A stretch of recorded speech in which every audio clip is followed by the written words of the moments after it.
وبه نستعين والصلاة والسلام على رسوله الأمين نبينا محمد وعلى آله وأصحابه أجمعين أما بعد. معزز حاضرین، پارہ نمبر 10 کا مختصر خلاصہ اور مختصر تفسیر آپ کی خدمت میں پیش کرنا ہے. پارہ نمبر 10 کے آغاز میں اللہ رب العالمین نے مال غنیمت کی تقسیم کس طریقے سے ہوگی اس کا تذکرہ کیا ہے، اور پھر اللہ رب العالمین نے کامیابی کے اور میدان جنگ میں نصرت کے تائید کے کچھ اہم اصول اور قوانین بیان کیے. اللہ نے فرمایا یا ایھا الذین آمنوا اذا لقیتم فئۃ فاثبتوا، اے ایمان والو جب تم کسی جماعت سے ملاقات کرو فاثبتوا تو ثابت قدم رہو. نمبر 2 واذکروا اللہ کثیرا، اللہ کا کثرت سے ذکر کرو لعلکم تفلحون، تاکہ تم کامیاب ہو جاؤ. تیسرا اصول اللہ نے بیان کیا واطیعوا اللہ ورسولہ، اللہ اور اس کے رسول صلی اللہ علیہ وسلم کی اطاعت کرو، ان کے طریقے پر چلو. ولا تنازعوا، اور آپس میں لڑائی جھگڑا نزاع اختلاف وغیرہ کا ماحول پیدا نہ کرو، ورنہ کیا ہوگا فتفشلوا وتذهب ريحكم، ورنہ تم ناکام ہو جاؤ گے اور تمہیں میدان چھوڑ کر بھاگنا پڑے گا. یہ تیسرا چوتھا اصول اللہ نے بیان کیا تھا کہ اختلاف سے کام کرو. پانچواں اصول اللہ تعالیٰ بیان کرتے ہیں وَاصْبِرُوا، اور صبر کرو. ان اللہ مع الصابرین، اللہ رب العالمین صبر کرنے والوں کے ساتھ ہے. چھٹا اصول اللہ نے بیان کیا وَلَا تَكُونُوا كَالَّذِينَ خَرَجُوا مِن دِيَارِهِمْ بَطَرًا وَرِئَاءَ النَّاسِ، کہ جب نکلو اپنے گھر سے تو تکبر کے ساتھ مت نکلو. جیسے جنگ بدر میں کافر وغیرہ تکبر کے ساتھ آئے، ابو جہل اتراتا ہوا گھمنڈ کے ساتھ آیا کہ آج ہمیں کوئی نہیں ہرا سکتا، تو اللہ نے کہا تکبر کا راستہ مت اختیار کرو. وَرِئَاءَ النَّاسِ، اور نہ ہی لوگوں کو دکھانے کے لیے کام کرو. تو یہ 6-7 اصول اللہ رب العالمین نے بیان کیے. اللہ کا کثرت سے ذکر کرنا، ثابت قدم رہنا، اللہ اور اس کے رسول صلی اللہ علیہ وسلم کی اطاعت کرنا، اختلاف سے کام نہ لینا، صبر کرنا، تکبر کا راستہ اختیار نہ کرنا، اور نہ ہی لوگوں کو دکھانے کے لیے کوئی کام کرنا. یہ ساری چیزیں جب ہوں گی تو اللہ تعالیٰ کہتے ہیں کہ تم کامیاب ہو جاؤ گے اور تمہیں وہ چیز مل جائے گی جس کے تم طلبگار ہو. آگے اللہ رب العالمین نے مزید جنگ بدر وغیرہ کا تذکرہ کیا ہے، اور ساتھ ہی ساتھ اللہ نے ایک آسانی ذکر کی ہے کہ اللہ نے کس طریقے سے مسلمانوں کے ساتھ آسانی کا معاملہ کیا. ہوا یہ کہ پہلے یہ مسلمانوں پر فرض تھا کہ اگر ایک کے مقابل میں 10 دشمن میدان میں آتے ہیں تو ایسی صورت میں مسلمانوں کو لڑنا ہی لڑنا ہے. اگر اس سے زیادہ ہے تو پھر اختیار. لیکن اگر ایک کے مقابلے 10 والا فارمولہ چل رہا ہے، یعنی 1000 مسلمان ہو 10,000 دشمن ہو، تب تو لڑنا ہی لڑنا ہے. اور اگر اس سے کم ہو تو اور لڑنا ہے. اگر ایک کے مقابلے میں 10 سے زائد ہو تو پھر اختیار ہے، چاہو تو لڑو چاہو تو واپس آ جاؤ. لیکن پھر اللہ رب العالمین نے دیکھا کہ ایک کے مقابلے میں 10 کی تعداد زیادہ ہو رہی ہے، اور انسانوں کے حساب سے مشکل کام ہے کہ ایک کا مقابلہ مطلب ایک 10 کے مقابلے میں ہے. تو اللہ نے کہا اللہ خفف اللہ، اب اللہ نے یہ معاملہ ہلکا کر دیا. وعلم ان فیکم ضعفا، اور اللہ رب العالمین نے دیکھا کہ تمہارے اندر کمزوری ہے، تو اللہ رب العالمین نے تمہارے ساتھ آسانی کا معاملہ کرتے ہوئے کہا فَإِن يَكُن مِّنكُم مِّئَةٌ صَابِرَةٌ يَغْلِبُوا مِئَتَيْنِ، اگر 100 ہیں تو 200 کے مقابلے میں آئیں، اور اگر 1000 ہیں تو 2000 کا مقابلہ کریں. یعنی ایک کے مقابلے پہلے 10 تھا، پھر اللہ نے آسانی پیدا کی، ایک کے مقابلے میں 2 والا فارمولہ اللہ نے رکھ دیا. یہ قانون فرمایا 2 سے زائد اگر ہے تو تمہارے پاس واپسی کا آپشن ہے، چاہو تو جنگ کرو چاہو تو جنگ نہ کرو. لیکن اگر ایک کے مقابلے میں 2 ہیں یا ایک کے مقابلے میں 1 ہے تب تو تمہیں لڑنا ہی ہے. ایسی صورت میں اگر میدان چھوڑ کر بھاگ جاؤ گے تو یہ کبیرہ گناہ ہے اور یہ ہلاک کر دینے والا گناہ. پھر جنگ بدر کا ہی تذکرہ کرتے ہوئے اللہ رب العالمین نے ایک اہم چیز بیان کی. فرمایا کہ ما کان لنبی ان یکون له اسرا. جنگ بدر میں کتنے کافروں کو مسلمانوں نے قید کیا؟ 70 کافروں کو مسلمانوں نے قید کیا. اب ان قیدیوں کے ساتھ کیا معاملہ کیا جائے؟ رسول اکرم صلی اللہ علیہ وسلم نے مشورہ کیا. عمر رضی اللہ تعالیٰ عنہ نے مشورہ دیا اے اللہ کے رسول صلی اللہ علیہ وسلم، چونکہ یہ ہم سے لڑنے کے لیے آئے تھے لہٰذا ان کا بدلہ یہ ہے کہ انہیں مار دیا جائے.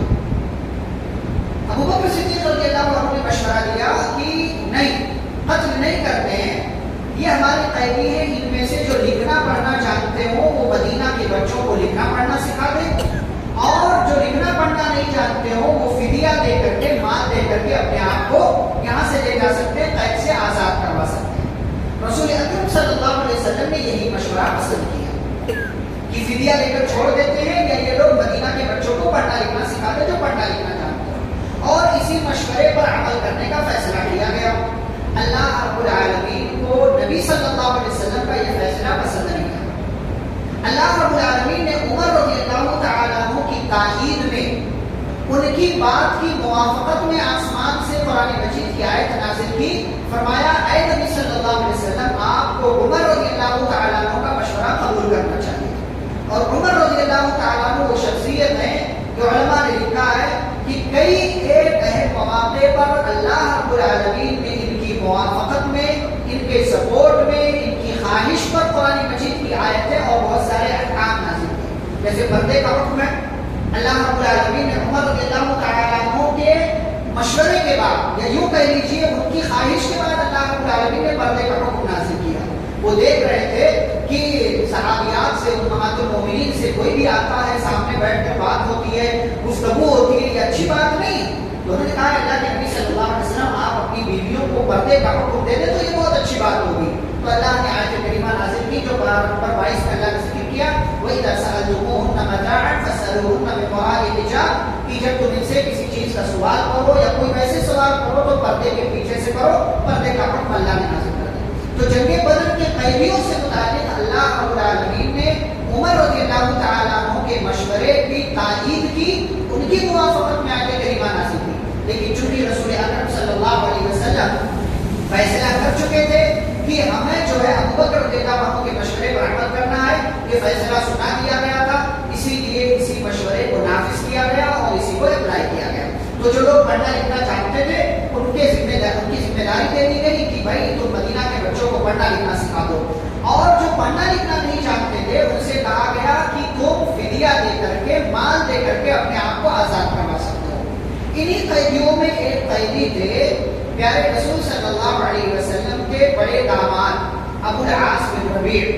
کافروں کی طرف سے جنگ بدر میں آئے تھے اور قید کر لیے گئے, مسلمان نہیں ہوئے تھے ابھی تک. اور زینب رضی اللہ تعالیٰ عنہ پیارے نبی صلی اللہ علیہ وسلم کی بڑی بیٹی ان کے عقد میں تھی, اور ابھی تک وہ ہجرت کر کے مدینہ نہیں آ سکی تھی.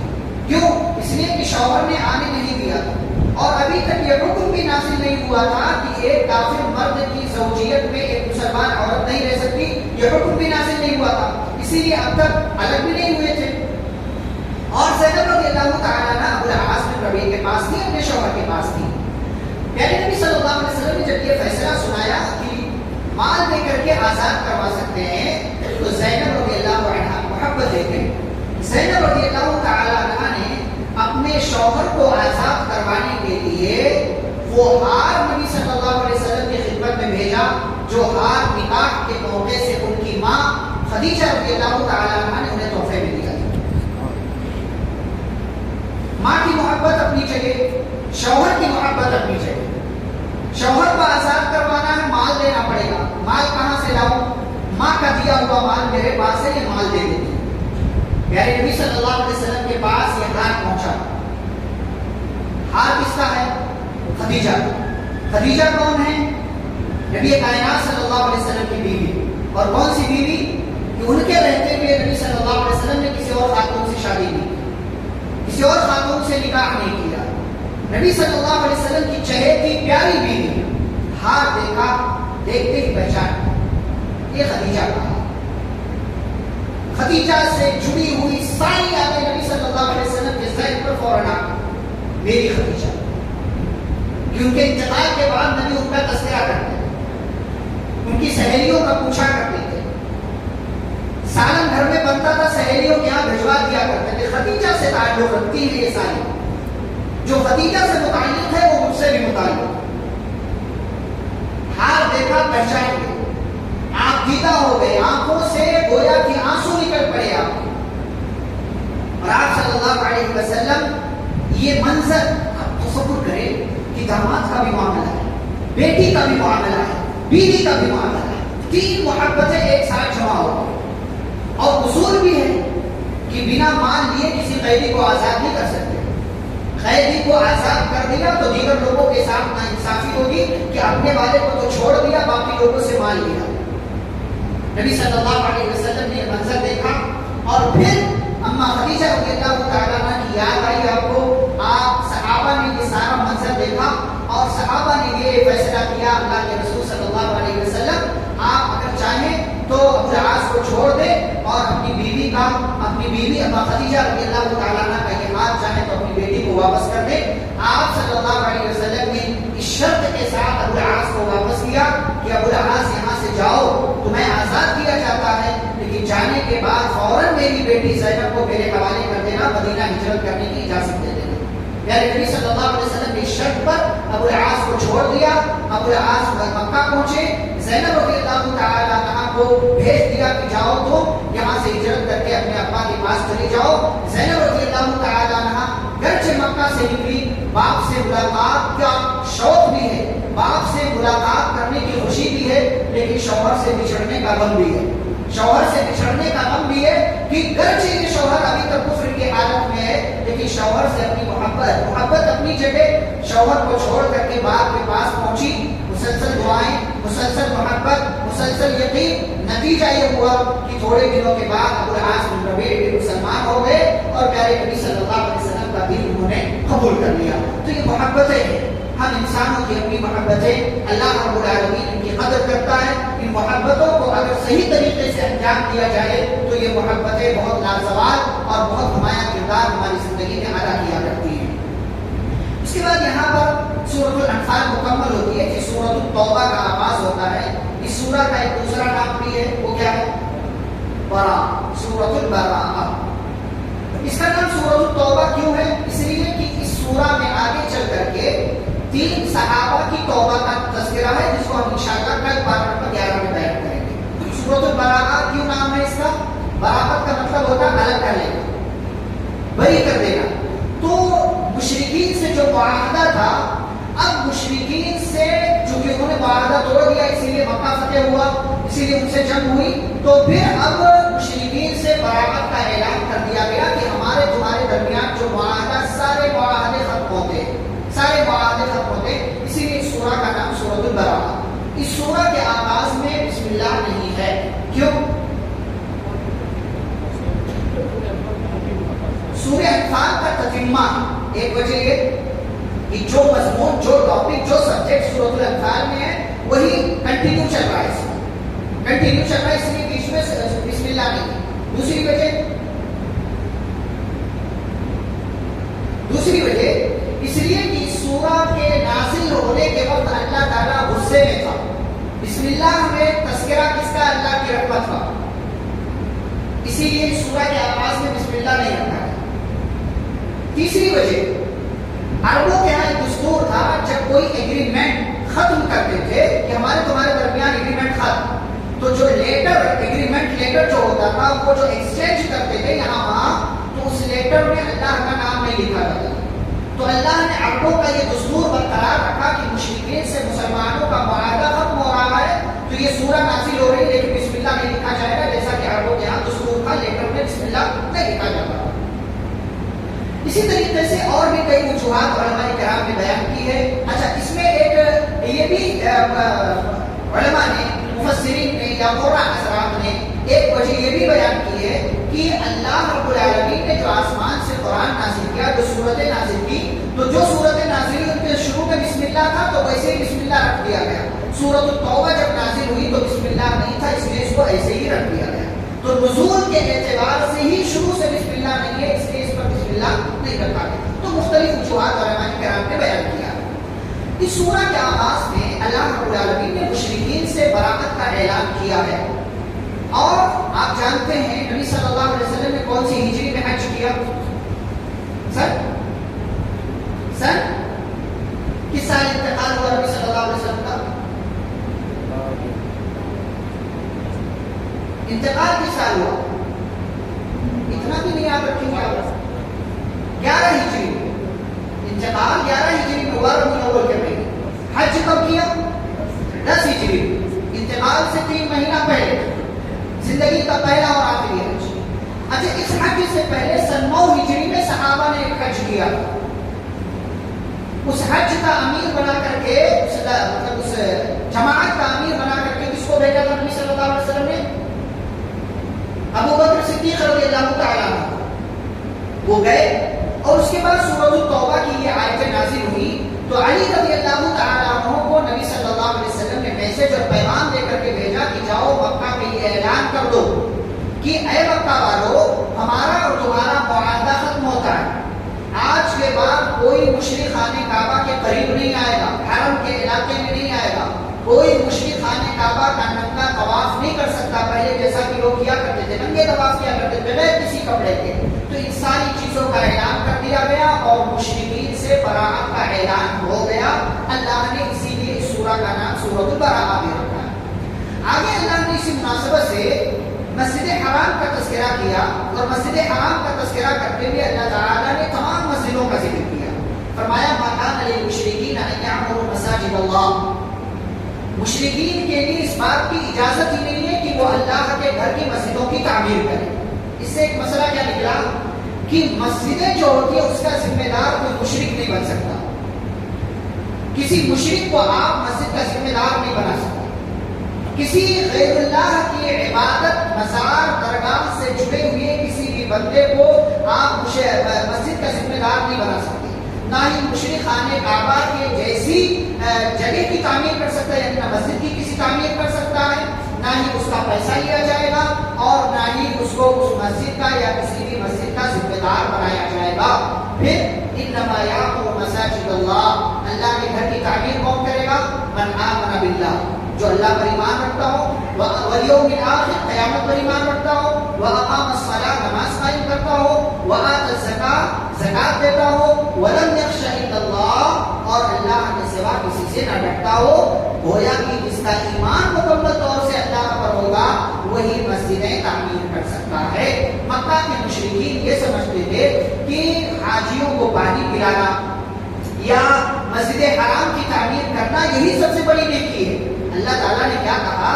یہ سب سے بڑی نیکی نہیں ہے، سب سے بڑی نیکی یہ ہے کہ تمہارا ایمان اللہ پر ہو۔ اجعلتم سقایۃ الحاج وعمارۃ المسجد الحرام کمن آمن باللہ والیوم الآخر، کیا تم نے حاجیوں کو پانی پلانا اور مسجد حرام کی تعمیر کرنے کو اس انسان کی طرح سمجھ لیا ہے کہ جو اللہ پر ایمان لائے، قیامت پر ایمان لائے؟ کہاں اللہ پر ایمان لانا اور کہاں حاجیوں کو پانی پلانا؟ اگر ایک مشرک حاجیوں کو پانی پلائے یہ کوئی نیکی نہیں، دنیا کے اعتبار سے اچھا کام ہے، لیکن اگر ایک بندہ ایمان والا ہو جائے تو یہ سب سے بڑی نیکی اللہ کی نظر میں ہے، اور اس بندے کا عمل اللہ کے یہاں قبول ہونے والا ہے۔ آگے اللہ رب العالمین نے محبت کا معیار ذکر کیا ہے۔ انسان مختلف چیزوں سے دنیا میں محبت کرتا ہے، سب سے زیادہ محبت کس سے ہونی چاہیے؟ اللہ سے۔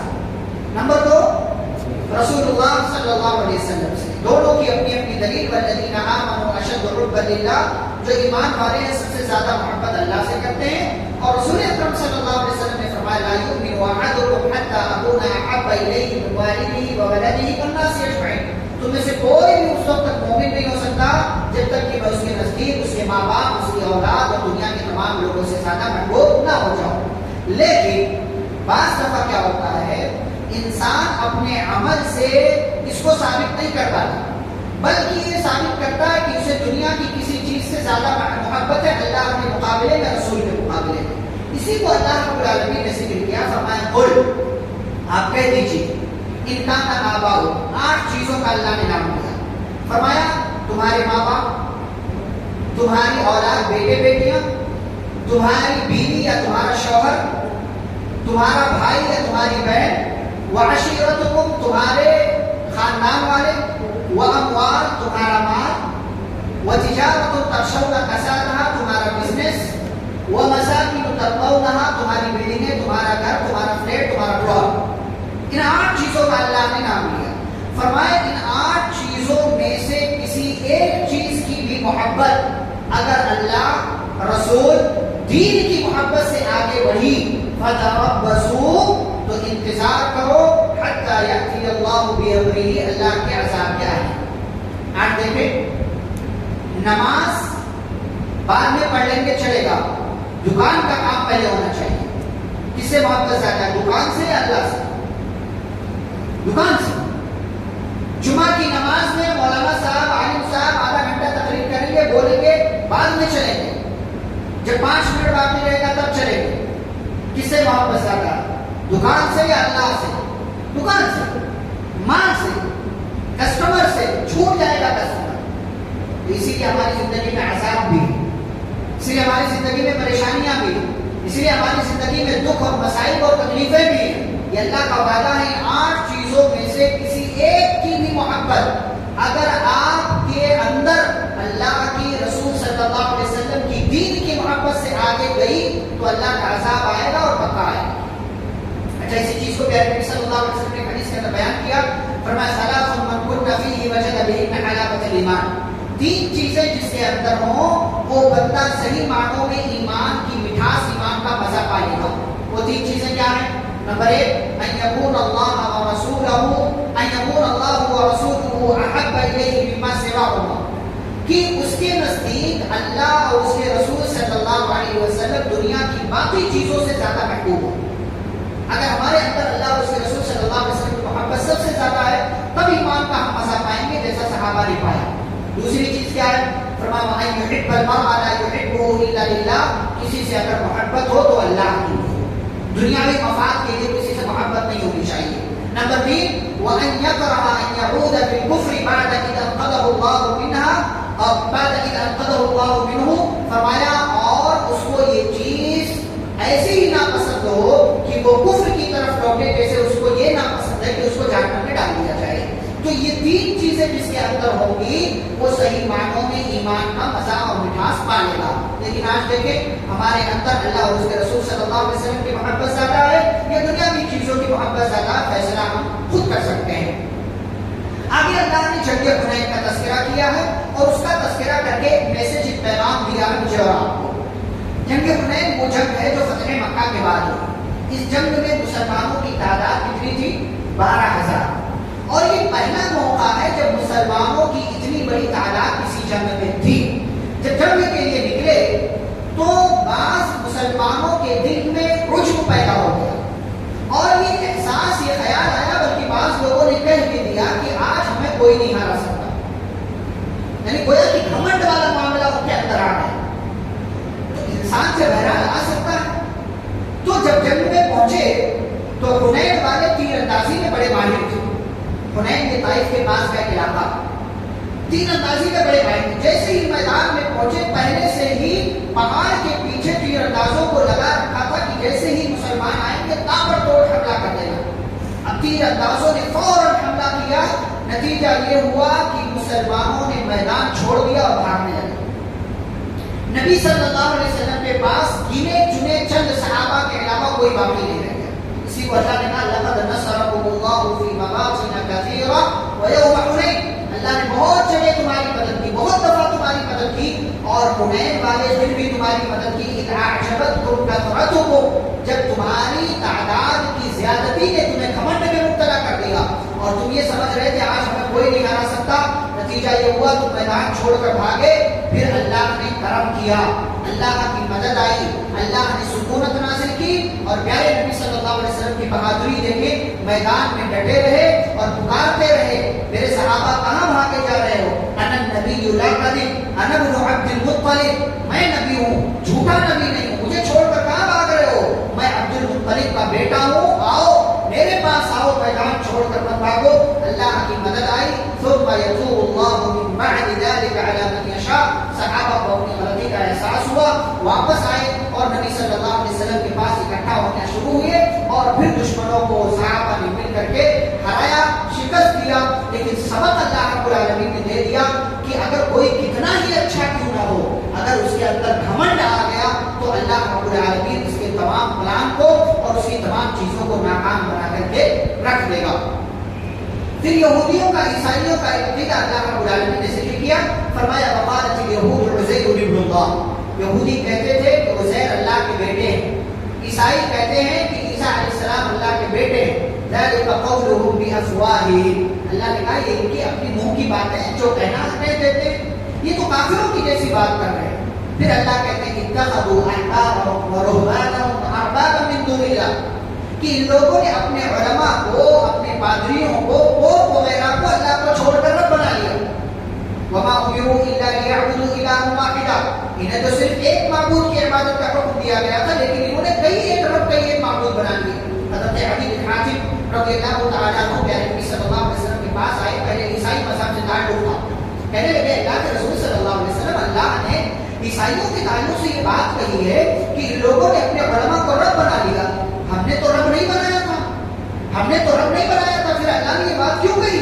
تو پیارے نبی صلی اللہ علیہ وسلم نے کہا کیا ایسی بات نہیں ہے کہ جب علماء کہتے تھے یہ چیز حلال ہے تو تم حلال سمجھ لیتے تھے، جب علماء کہتے تھے یہ چیز حرام ہے تو تم حرام سمجھ لیتے تھے؟ کیا ایسی بات نہیں ہے؟ کیا تمہارے علماء نے اللہ کی حرام کردہ چیزوں کو حلال نہیں کیا، تم نے نہیں مانا؟ کہا ہاں مانا. کہا کیا تمہارے علماء نے اللہ کی حلال کردہ چیز کو حرام نہیں کہا، تم نے نہیں مانا؟ کہا مانا. کہا یہی تو رب بنانا ہوا. رب کی مرضی جس کو چاہے حلال کرے، جس کو چاہے حرام کرے. کسی انسان کے، کسی نبی کے اختیار میں بھی نہیں ہے کہ وہ اپنی طرف سے کسی چیز کو حلال کرے یا کسی چیز کو حرام کرے. اور آج دیکھیں بڑی آسانی سے لوگ فیصلہ کرتے ہیں. ایک عام بندہ جس کو دین کا ذرہ برابر علم نہیں ہے، پوچھا جاتا ہے، عالم سے سوال پوچھا جاتا ہے، بغل میں بیٹھا ہوا بندہ فوراً جواب دے دیتا نہیں یہ تو حرام ہے، یہ تو حرام نظر آ رہا ہے، یہ تو حرام دکھائی دے رہا ہے، یہ تو حلال دکھائی دے رہا ہے. اور اسے ہمارے ساتھی ہیں بڑا اچھا جملہ کہتے ہیں کہ عالم سے لوگ جب کوئی سوال کرنے آتے ہیں نا اور اس سوال میں ان کا اپنا کوئی فائدہ ہوتا ہے تو اس طریقے سے سوال کرتے ہیں کہ عالم صاحب ان کو سود بھی حلال کر کے دے دیں گے. عالم صاحب جب سوال کرتے تو اس نظریے سے سوال کرتے کہ مولانا کہیں سے سود والا مسئلہ حلال کر دیتے تو ہمارے لیے بڑا اچھا ہو جاتا. ایسے ہی پرانے زمانے میں عیسائیوں کے، یہودیوں کے علماء کرتے تھے کہ مرضی کا فتویٰ دیا کرتے تھے، مرضی کا فتویٰ، اور منہ مانگی رقم بھی لیتے تھے. پیسہ رقم لیتے تھے، سونا لیتے تھے، چاندی لیتے تھے، اور سامنے والے کی مرضی کے مطابق اس کو فتویٰ دیتے تھے جاؤ یہ کر سکتے ہو، یہ کر سکتے ہو، یہ کر سکتے ہو. اپنے ہاتھوں سے اللہ کی کتاب کو چینج کر دیا. اسی کو آگے اللہ نے ذکر کیا ہے یا ایھا الذین آمنوا ان کثیرا من الاحبار والرهبان لا یأکلون اموال الناس بالباطل ویصدون عن سبیل اللہ. سماج کو دو لوگ اگر چاہیں تو بڑی آسانی سے سدھار سکتے ہیں، لیکن دونوں کا کردار جو ہے جتنا ہے وہ دونوں اپنا کردار، اپنی ذمہ داری اور اتنا ہی مکمل طور سے ادا کریں. یہ دو لوگ کون ہیں؟ ایک علماء اور دوسرے مالدار. اگر عالم غلطی کرے گا اس کا بھی اثر سماج پر ہوگا، اگر مالدار اپنی ذمہ داری بھول جائے اس کا بھی اثر سماج پر ہوگا. عالم اپنی زندگی میں مست رہے، لوگوں کی مرضی کے مطابق فتوے دے تو اللہ کی کتاب پر صحیح طریقے سے عمل نہیں ہوگا. اور جو مالدار حضرات ہیں وہ اپنا مال اللہ کے راستے میں نہ لگائیں، دین کی خدمت کے لیے وہ اپنا مال نہ لگائیں، اپنی زندگی میں مست رہیں، اپنا صرف دیکھیں، تب بھی اللہ کے دین کا صحیح طریقے سے کام نہیں ہوگا. یہاں اللہ نے دونوں کا تذکرہ کیا. پہلے علماء کا تذکرہ کیا، فرمایا بہت سارے علماء ایسے ہیں اور ایسے تھے کہ جو لوگوں کا مال ناجائز طریقے سے کھا جاتے تھے اور لوگوں کو اللہ کے راستے سے روکتے تھے. کیسے؟ بھائی کوئی آیا، یہ اس مسئلے میں اللہ کیا کہتا ہے تو سامنے والے سے ساری کیفیت جان رہا ہے، سمجھ رہا ہے، ٹھیک ہے تمہارے حساب سے فتویٰ لو، سامنے والے کے حساب سے. آج دیکھیے چلتا ہے، آج بھی ایسے علماء موجود، تعویذ حلال، دھاگا حلال، فلانے حلال، یہاں جانا حلال، سجدہ کرنا حلال، یہ کرنا حلال، وہ کرنا حلال، بہت ساری چیزیں آج ہوئی. پیسے مل رہے ہیں، تعویذ میں کچھ نہیں، آپ کے عقیدے سے کھلواڑ کر رہا ہے، لائن کھینچ رہا، قارون، فرعون، حامان، نمرود اور شداد کا نام نکل کے دے رہا، کچھ عربی کے جملے لکھ کے رہا، آپ سمجھ رہے ہیں بڑا فائدہ ہو رہا ہے.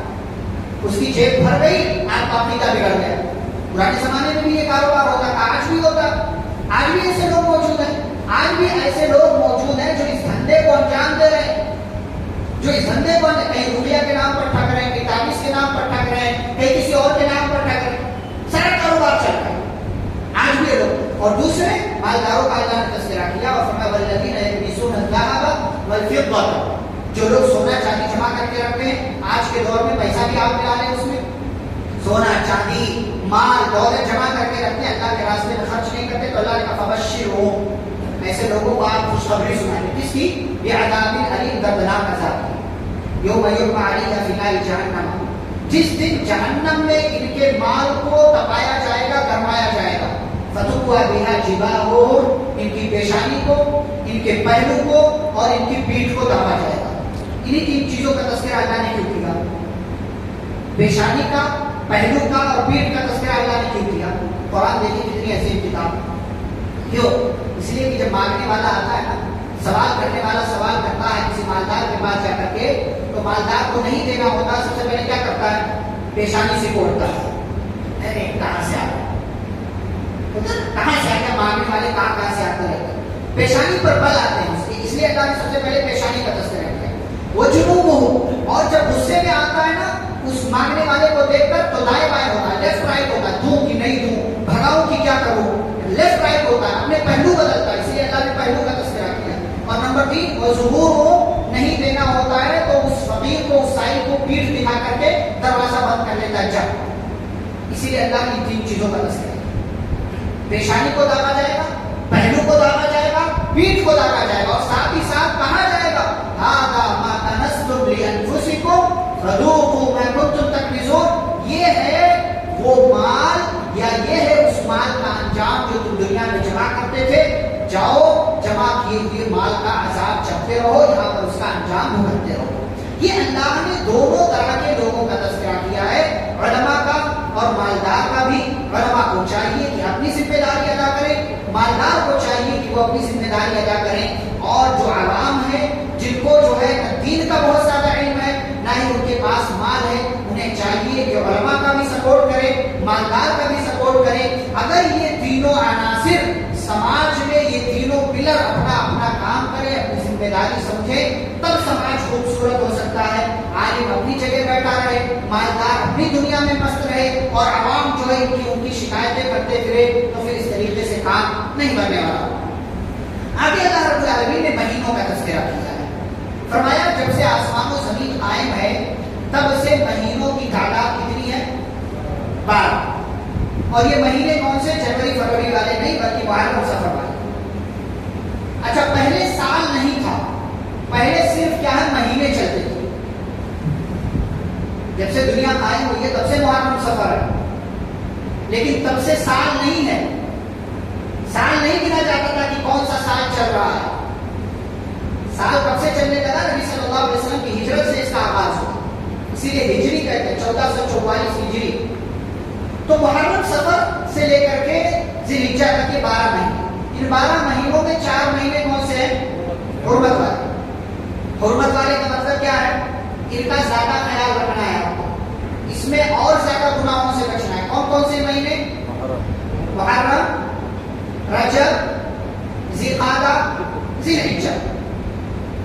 یہ 4 مہینے حرمت والے. کیوں؟ ذی القعدہ کا مہینہ اس لیے حرمت کا رکھا گیا تاکہ جو ہے جنگ وغیرہ بند کر دیا جائے. اب حج کا مہینہ آنے والا ہے، ذی الحجہ کا اگلا مہینہ آنے والا ہے، تو لوگوں کو حج کے لیے نکلنا ہوگا، تو امن کا راستہ اختیار کر دیا جائے، امن والا راستہ بنا دیا جائے. اس لیے ذی الحجہ کے مہینے میں کو حرمت والا قرار دیا. اور عرب اس کا خیال کرتے تھے، جنگ وغیرہ بند کر دیتے تھے جیسے ہی حرمت والا مہینہ آتا تھا. ذی الحجہ کے مہینے کو حرمت والا کیوں قرار دیا؟ تاکہ اس میں حج کے ارکان کو صحیح طریقے سے ادا کیا جا سکے. محرم کے مہینے کو حرمت والا کیوں قرار دیا؟ تاکہ لوگ حج سے واپس ہوں تو بحفاظت اپنے گھر پہنچ سکیں. ٹھیک، یہ تینوں ہو گئے. پھر اس کے بعد سفر کا، پھر ربیع الاول، ربیع ثانی، جمادی الاولیٰ، جمادی ثانی. 5 مہینے جو ہے اس کے بعد یہ وہ ہے جو حرمت والے نہیں ہے. پھر 5 مہینے کے بعد رجب کے مہینے کو حرمت والا قرار دیا. کیوں؟ 5 مہینے بہت لڑ چکے ہو، اب آرام کر لو، اب آرام کر لو. ہو سکتا ہے اس حرمت والے مہینے میں لڑائی بند کر دیں گے تو 1 مہینے کے بعد جب یہ حرمت والا مہینہ ختم ہوگا تو لڑائی ہمیشہ کے لیے بند کر دیں.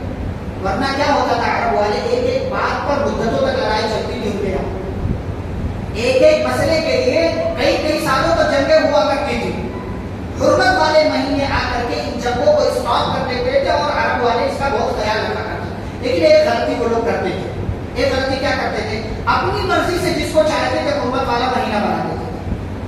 اسی کو اللہ نے نسی کا، انما النسیء زیادۃ فی الکفر.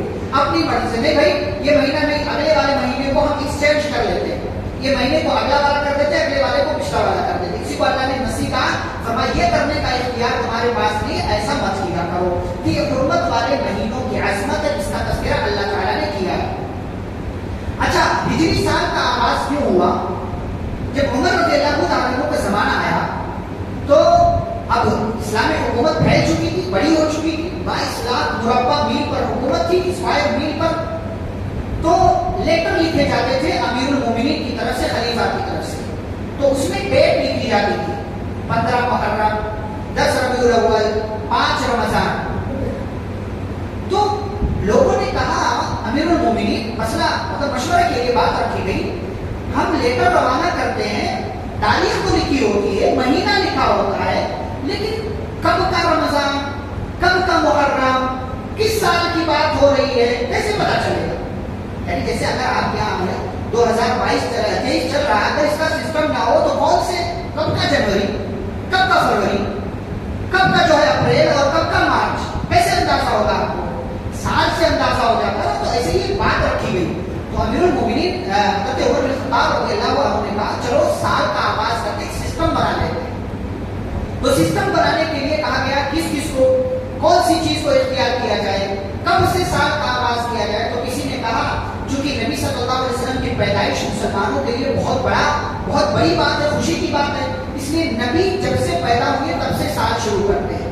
تو کہا گیا نہیں یہ مناسب نہیں ہے. کیوں؟ کہا نبی کی پیدائش کے سلسلے میں اختلاف سے کب پیدا ہوئے ایگزیکٹ نہیں معلوم، تو اسی لیے اس سال کو نہیں رکھ سکتے. تو کہا نبی صلی اللہ علیہ وسلم کی وفات بھی مسلمانوں کے لیے بہت بڑی بات ہے، تو وفات سے شروع کرنے. کہا نہیں وفات کا بھی نہیں، وفات سے شروع کرنا کوئی اچھی بات نہیں ہوئی. تو کہا پھر کہا نبی صلی اللہ علیہ وسلم کی ہجرت جو ہے یہ دین اسلام کے لیے بہت بڑا ٹرننگ پوائنٹ ہے، بہت بڑا ٹرننگ پوائنٹ ہے کہ نبی صلی اللہ علیہ وسلم مکہ سے ہجرت کر کے مدینہ گئے. تو ہجرت سے اس کا آغاز کرتے ہیں، وہیں سے اس مشورے پر عمل کیا گیا اور نبی صلی اللہ علیہ وسلم کی ہجرت کو معیار بنا کر کے ہجری سال کا آغاز ہوا، جسے ہم قمری سال کہیں. مہینے پہلے بھی تھے محرم سے لے کر کے ذوالحجہ تک، لیکن سال نہیں تھا. نبی صلی اللہ علیہ وسلم کی ہجرت کو مکمل ہوئے کتنے سال ہو گئے؟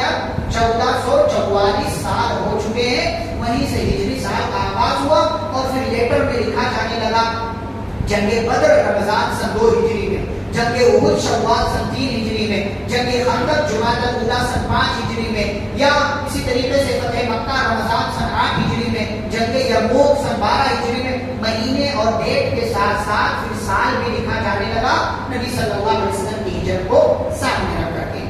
پھر آگے اللہ رب العالمین نے غار ثور کا تذکرہ کیا ہے. ہجرت کے راستے میں جب نکلے نبی صلی اللہ علیہ وسلم ابوبکر صدیق رضی اللہ تعالیٰ عنہ کو لے کر کے، تو کہاں گئے؟ غار ثور. اور غار ثور یہ مدینہ کے راستے میں نہیں آتا، یہ مدینہ کے راستے میں نہیں آتا، یمن کے راستے پر آتا. اور مکہ سے مدینہ شمال کی طرف ہے، شمال مطلب نارتھ کی سائڈ میں. آپ صلی اللہ علیہ وسلم جب ہجرت کے لیے گھر سے اپنے نکلے تو ابوبکر صدیق رضی اللہ عنہ کو لے کر کے ساؤتھ کی طرف گئے. ہجرت کر کے آپ کو مدینہ جانا تھا جو کہ نارتھ میں ہے مکہ سے، لیکن بجائے اس کی کہ آپ نارتھ کے راستے پر نکلے آپ ساؤتھ کے راستے پر نکلے. کیوں ایسا کیا؟ یہ پلان تھا، کیونکہ مکہ والوں کو معلوم ہو چکا تھا کہ نبی کا ایک بہت بڑا سینٹر مدینہ میں بن رہا. اب یہ مکہ چھوڑ کر اگر جا رہے ہیں تو جائیں گے مدینہ کے راستے پر، لہٰذا سب سے پہلے مکہ والے پکڑنے کے لیے مدینہ کے راستے پر جائیں گے، اس لیے ہم مدینہ کے راستے پر جاتے ہی نہیں بلکہ یہ اپوزٹ والا راستہ اختیار کرتے ہیں. اور یہ بھی ایک دوسرا پلان کیا کہ چلتے ہیں غار ثور میں کچھ دن رہیں گے. 3 رات نبی صلی اللہ علیہ وسلم غار ثور میں رہے اور جانتے وہاں رہ کر کے آپ نے پورے حالات کو مکمل طور سے جانچا پرکھا، مکمل طور سے اندازہ لگا لیا. کیسے؟ ابوبکر صدیق رضی اللہ عنہ کے ایک بیٹے تھے عبد الرحمن بن ابوبکر، یہ مکہ والوں کی ساری خبریں رات میں جا کر کے نبی صلی اللہ علیہ وسلم کو بیان کرتے تھے کہ مکہ میں کیا چل رہا ہے. انہوں نے یہ آ کر کے بتایا تھا کہ آپ کے سر کا اعلان ہو گیا، زندہ یا مردہ پکڑ کر لاؤ، ہر ایک کے بدلے 100 ستون انعام بھیج دیے جائیں. مکہ والوں کا سارا پلان دن میں سنتے تھے، رات کو آ کر کے نبی کو بتا دیتے تھے اور فجر سے پہلے مکہ میں پہنچ جاتے تھے. ایسا لگتا تھا کہ یہ مکہ ہی میں تھے، کہیں گئے ہی نہیں تھے. یہ ایک پلان. دوسرا پلان یہ کہ عبداللہ بن عریقط نام کے چرواہے کی خدمات لی گئی تھی، اور یہ چرواہا جہاں دودھ بھی پلاتا تھا، وہیں جب عبد الرحمن بن ابو بکر صبح واپس جاتے تھے مکہ میں تو اپنی بکریوں کو ان کے قدموں کے نشان پر لے کر کے چلتے تھے تاکہ ان کے قدموں کے نشانات مٹ جائیں، کسی کو معلوم بھی نہ ہو کہ اس راستے سے کوئی آیا گیا۔ تیسری چیز، پیارے نبی صلی اللہ علیہ وسلم نے ایک جو ہے حضرت چرواہے کا نام عامر بن فہیرہ تھا، عبداللہ بن عریقط یہ گائیڈ تھا، اس کی بھی خدمات لے لی گئی تھی، گرچہ یہ کافر تھا، مسلمان نہیں ہوا تھا، لیکن اس پر ابو بکر صدیق رضی اللہ عنہ کو اعتماد تھا، کام کا آدمی تھا۔ تو غیر مسلموں میں ہمارے کام کا آدمی ہو سکتا ہے، تلاش کرو، غیروں میں ہمارے کام کا آدمی ہو سکتا ہے، اسے تلاش کرنا یہ ہماری ذمہ داری ہے۔ نبی کے ساتھی ابو بکر صدیق رضی اللہ عنہ نے اس نام کے آدمی کو تلاش کیا اور اس کی خدمات لے، راستے کا بڑا ماہر آدمی تھا، بڑا ماہر راستے کا آدمی تھا۔ یہ سارا پلان ہو گیا، اسی درمیان ایک واقعہ ہوا۔ واقعہ یہ ہوا کہ لوگ تلاش کرتے کرتے، بھائی ہر طرف تلاش کرنا ہے، انعام کس کو؟ 100 سرخ اونٹ انعام۔ ایک سرخ اونٹ آپ کے زمانے میں کوئی بھی اچھی گاڑی کا نام لے لے، آپ کو قیمت ہوتی ہے، 100 سرخ اونٹ انعام میں دیے گئے، تو دونوں کو پکڑ لیا تو 200 سرخ اونٹ۔ اور سرخ اونٹ نا یہ ڈھونڈنے سے بھی نہیں ملتا، بڑی مشکل سے ملتا۔ اونٹ تو کون سا کلر ہوتا ہے؟ مٹیالے رنگ کا ہوتا ہے نا، مٹی والے کلر کا ہوتا ہے، لیکن سرخ اونٹ اس کی اپنی جو ہے اہمیت ہوتی ہے، اس کی اپنی جو ہے خوبیاں ہوتی ہیں۔ تو لوگ تلاش کرنے لگے، کوئی پیدل جا رہا، کوئی سواری پر جا رہا، کوئی کسی راستے پر جا رہا، کچھ لوگ غار ثور کے دہانے تک بھی پہنچ گئے۔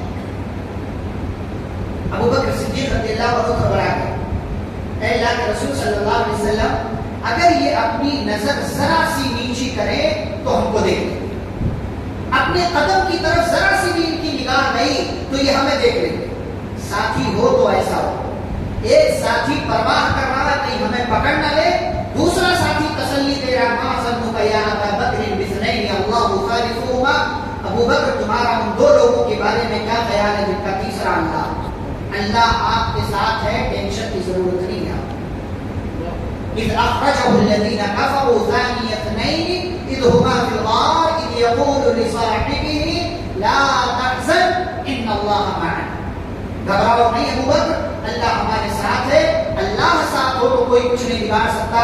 نتیجہ یہ ہوا دشمن پہنچے لیکن اللہ نے نگاہ اچک لی، دشمن دیکھ نہیں سکے اور دشمن چلے گئے۔ اللہ نے اپنے نبی کی اور نبی کے ساتھی کی حفاظت کی، اور 3 دن کے بعد یہ دونوں غار سے نکلے اور چرواہے اور اس گائیڈ کے ساتھ مدینہ کے راستے پر نکل گئے، لیکن گھوم کر نکلے۔ پہلے سمندر کا پورا ایریا چکر کاٹا، پھر ایک گمنام راستے سے ایک گائیڈ لے کر کے گیا، پھر مدینہ کے راستے پر وہ نکال کر لے کر چلا گیا۔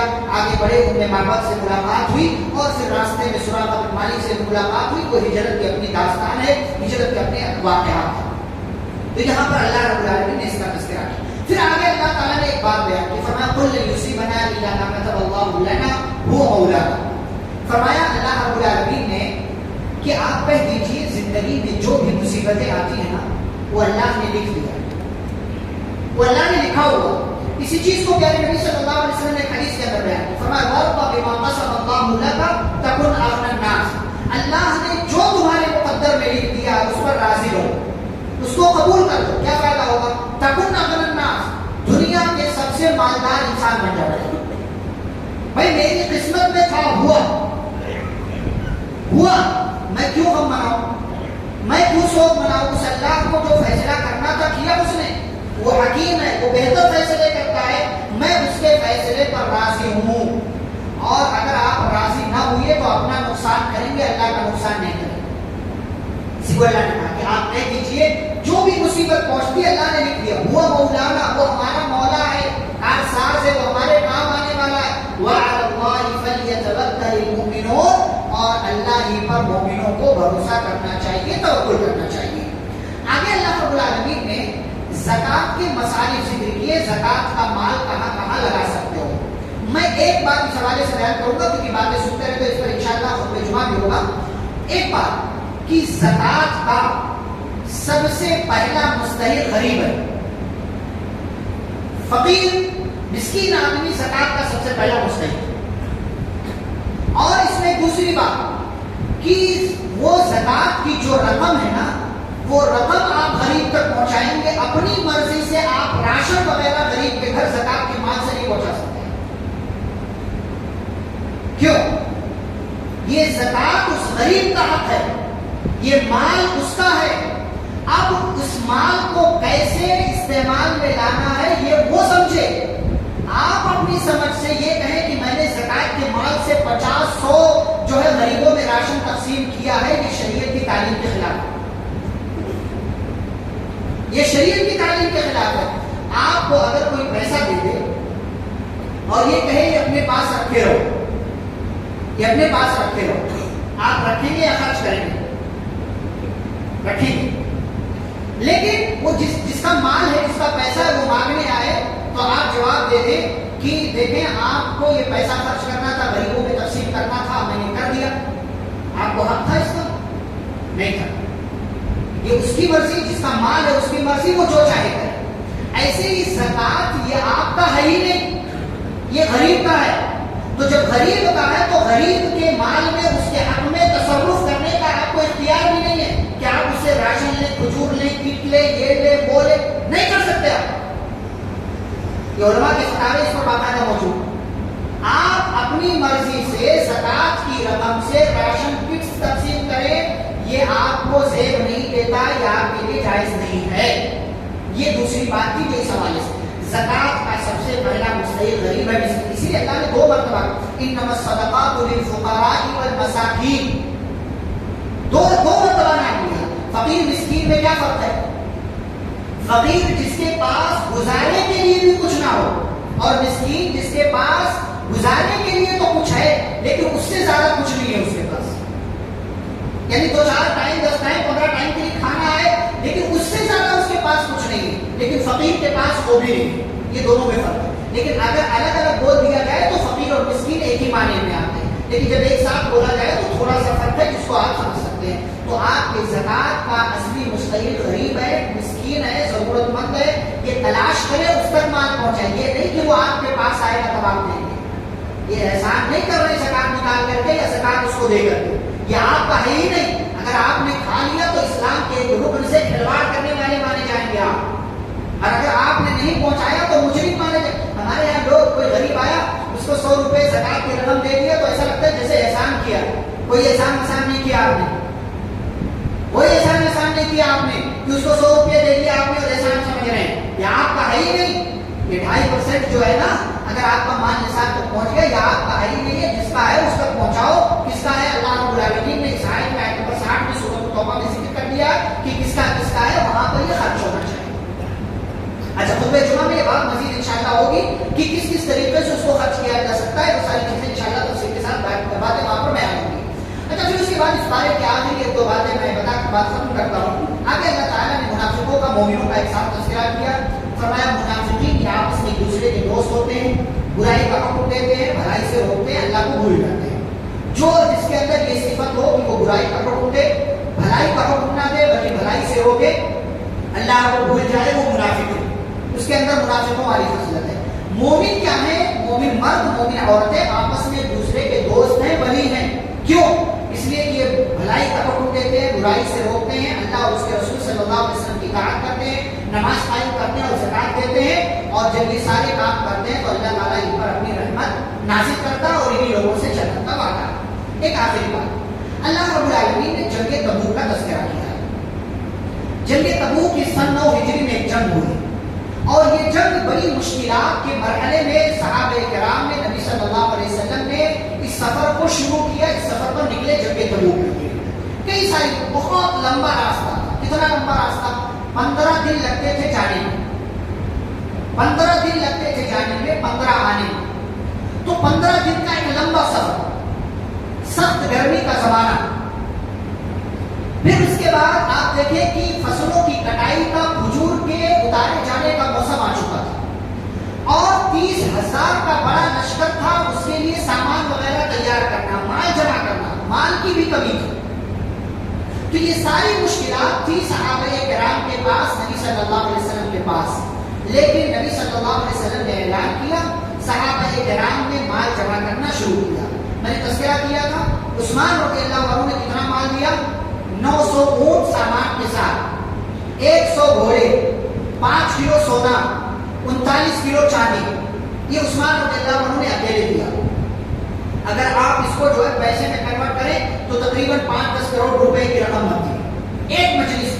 اسی موقع سے کہا عثمان جو بھی کرے اللہ تعالیٰ آج کے بعد ان کو کوئی سزا نہیں دے گا، ان کو کوئی نقصان نہیں۔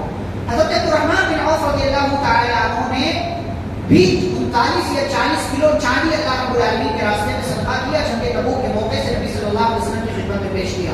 ابو بکر رضی اللہ عنہ گھر کا پورا مال لے آئے، عمر رضی اللہ عنہ گھر کا آدھا مال لے آئے، عورتوں نے کان کی بالیاں، سونے، زیورات سب دے دیا اللہ کے راستے میں۔ اور اگر کوئی غریب ہے، کسی نے تھوڑا سا جو، کسی نے تھوڑی سی کھجور، کسی نے تھوڑا سا ستو، یہ لا لا کر کے نبی صلی اللہ علیہ وسلم کی خدمت میں پیش کرتے رہے۔ منافقین دیکھتے تھے، مذاق اڑاتے تھے، ایک سپر پاور ملک کو تھوڑے سے کھجور، تھوڑے سے ستو سے ہرانے کے لیے لوگ جائیں گے۔